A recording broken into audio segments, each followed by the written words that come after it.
අද අපි කතා කරන ශ්‍රී ලංකාවේ අධ්‍යාපන පද්ධතිය ඒක එක රැයකින් හැදුණු දෙයක් නෙවෙයි. ඒක පිටිපස්සේ තියෙන්නේ ඇත්තටම ලুকু කතාවක්. දැක්මක් තිබුණු අනාගතය ගැන හිතලා ජීවිතයම කැප කරපු සුවිශේෂී චරිත කීප දෙනෙක්ගේ කතාවක්. ඉතින් අද අපි බලන්න යන්නේ ඒ අයගේ දැක්ම කොහොමද අද අපි හැමෝම භුක්ති විඳින අධ්‍යාපන අයිතියට අඩිතාලම දැම්මේ කියලා. හොඳයි. මේ කතාව පටන් ගන්නේ ඈත අතීතයෙන්. ඒ කියන්නේ යටත් විජිත කාලෙදී. හිතලා බලන්න බ්‍රිතාන්‍ය පාලනය යටතේ අපේම සංස්කෘතිය, අපේ භාෂාව, අපේ සාරධර්ම මේ හැමදේම ටිකින් ටික අභියෝගයට ලක් වෙනවා. හරියටම ඒ වෙලාවේදී තමයි නායකයෝ පිරිසක් ඉස්සරහට එන්නේ. එයාලා තීරුම් ගත්තා Tamanගේ අනන්‍යතාවය බේරගන්න තියෙන හොඳම ආයුධය අධ්‍යාපනය කියලා. ඉතින් ඔන්න ඔය පසුබිම ඇතුලේ තමයි ලංකාවේ අධ්‍යාපන පුනරුදයකට දොර ඇරින්නේ. ඉතින් අපි මේ කතාව දිගහරින්න යන්නේ කොටස් 4කින්.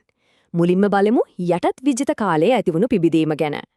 ඊට පස්සේ අපේ අධ්‍යාපන ඉතිහාසයේ හැරමුම් ලක්ෂ්‍ය වුණු කන්නංගර ප්‍රතිසංස්කරණ යුගය. ඊළඟට නිදහසින් පස්සේ සිද්ධ වුණු දේවල්. අවසානයේට මේ හැම දෙකින්ම අපිට ලැබුණු උරුමය ගැනත් කතා කරමු. හොඳයි. එහෙනම් අපි යමු පළවෙනි අදියරට. දැන් බලන්න ඊ කාලේ රටේ අධ්‍යාපනය වැඩිපුරම තිබුණේ මිෂනාරි පාසල් අතේ. ඉතින් ඊට විකල්පයක් ඕන වුණා. තමන්ගේ සංස්කෘතිය, තමන්ගේ අනන්‍යතාවය රැකගන්න ඕන නිසා Hindu, බෞද්ධ, මුස්ලිම් කියන හැම ප්‍රජාවක් ඇතුළෙම අධ්‍යාපන නායකයෝ බිහි වෙන්න පටන් ගත්තා. අපි දැන් බලමු කවුද මේ පුරෝගාමීන් කියලා. මේ පුරෝගාමීන් අතරින් අපිට මුලින්ම හම්බ වෙන චරිතය තමයි ආරුමුග නාවලර්තුමා.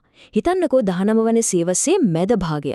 ඒ කියන්නේ මිෂනාරි අධ්‍යාපනයේ හරිම ප්‍රබල කාලයක්. අන්න ඒ වගේ වෙලාවක Hindu සංස්කෘතියයි අනන්‍යතාවයයි ආරක්ෂා කරන්න එතුමා කරපු සේවය ඇත්තටම අතිවිශාලයි. එතුමාගේ දායකත්වය ගත්තොත් ඒක එක පැත්තකට සීමා වෙන්නේ නැහැ. ප්‍රධානම දේ තමයි එතුමා යාපනයේයි ලංකාවේ අනිත් පළාත්වලයි Hindu දරුවන්ටම වෙන්නුණු පාසල් ජාලයක් හදන්න මූලිකත්වය ගත්ත එක. ඒ විතරක් නෙවෙයි එතකල් තිබුණු පරණ ඉගෙනවීම් ක්‍රමවලින් එහාට ගිහිල්ලා දෙමළ භාෂාවෙන්ම අලුත් විෂයන්ට පෙළපොත් හදුවා. ඒකෙන් එතුමා ඇත්තටම අලුත්ම අධ්‍යාපන පාරක් විවෘත කළා. හරි. ඊළඟට අපේ කතාවට එන චරිතය හරිම විශේෂයි. එතුමා ඇමරිකානු ජාතිකයෙක්, ඒත් ලංකාවේ බෞද්ධ අධ්‍යාපනයට අලුත් පණක් දුන්න කෙනෙක්. ඒ තමයි කර්නල් හෙන්රි ස්ටීල් ඕල්කට් තුමා. බලන්න එතුමාට නිකම්ම නෙවෙයි බෞද්ධ අධ්‍යාපනයේ පුනර්ජීවකයා කියලා කියන්නේ. අවල්කට් තුමාගේ දායකත්වය කොච්චරද කියලා හිතා ගන්න පුළුවන් මෙහෙම. එතුමාගේ මූලිකත්වයන් රට පුරා බෞද්ධ පාසල් 300කට වඩා පටන් ගත්තා. හිතන්න, ඒක කොච්චර ලොකු වෙනසක්ද කියලා. ඒකේ මුනේ බෞද්ධ දරුවන්ට බටහිර අධ්‍යාපනයට විතරක් කොටු නොවි තමන්ගේම සංස්කෘතිය, තමන්ගේ සාර ධර්මයක ඉගෙන ගන්න අවස්ථාවක් ලැබුණ එක. හොඳයි. ඔය කාලෙදිම තමයි මුස්ලිම් ප්‍රජාවගේ අධ්‍යාපනය වෙනුවෙන් තවත් සුවිශේෂී චරිතයක් ඉස්සරහට එන්නේ. ඒ තමයි MC සිද්දලිබ්බේ මැතිතුමා. ඇත්තම එතුමා තමයි මුස්ලිම් ප්‍රජාවට අලුත් අධ්‍යාපන ක්‍රමයක දොරටු ඇරලා දෙන්න පුරෝගාමී වුණේ.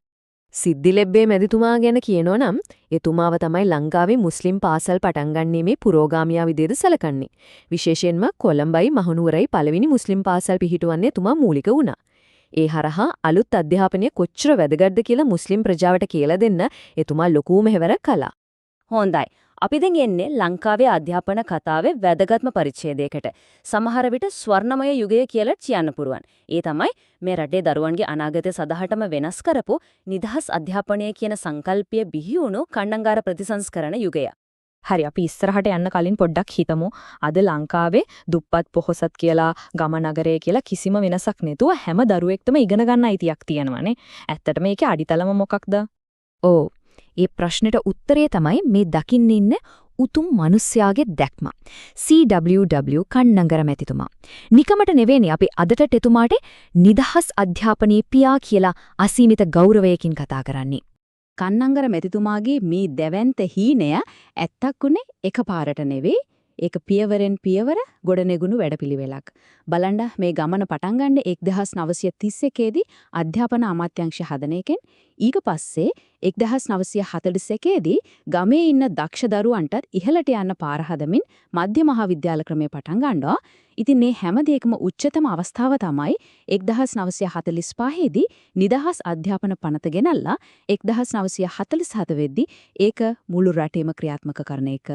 ඉතින් කන්නංගර මැතිතුමා දාපු මේ ශක්තිමත් අඩිතාලම උඩ තවයි නිදහස ලැබුණට පස්සේ ලංකාවේ අධ්‍යාපන ක්‍රමය තවත් පුළුල් වෙලා අලුත් වෙන්න පටන් ගත්තේ. අපි දැන් බලමු ඒ කාලේ මොනවද වුනේ කියලා. මේ කාලෙදිත් හරිම වැදගත් තීරණ ගොඩක් ගත්තා. බලන්න 1951 දී විභාග දෙපාර්තමේන්තුව හදනවා. ඒකෙන් මුළු පද්ධතියම විධිමත් වෙනවා. ඊට පස්සේ 1980 වෙද්දි දරුවන්ට නොමිලේ පොත් දෙන්න පටන් ගන්නවා. 1986 දී ජාතික අධ්‍යාපන ආයතනෙ පිහිටවනවා. ඒකෙන් විෂයමාලා අලුත්කරන්න ලොකු උදව්වක් වෙනවා.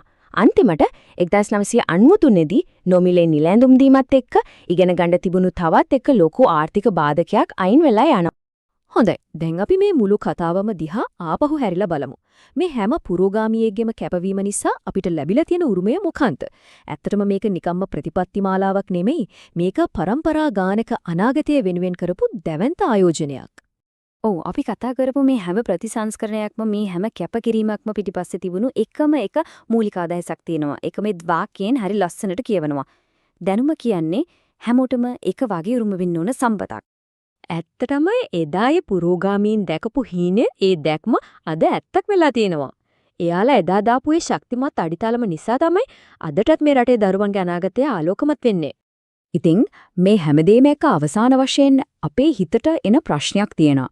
අපිට ලැබුණු මේ වටිනා අධ්‍යාපන උරුමය අපි කොහොමද ආරක්ෂා කරගන්නේ? ඒ විතරක් නෙවෙයි අනාගත පරම්පරාව වෙනුවෙන් අපි මේක තවත් ශක්තිමත් කරන්නේ කොහොමද? ඔව්. ඒ ගැන හිතන්න යමක් ඉතුරු කරලා අදට අපි මෙතනින් නවතිමු.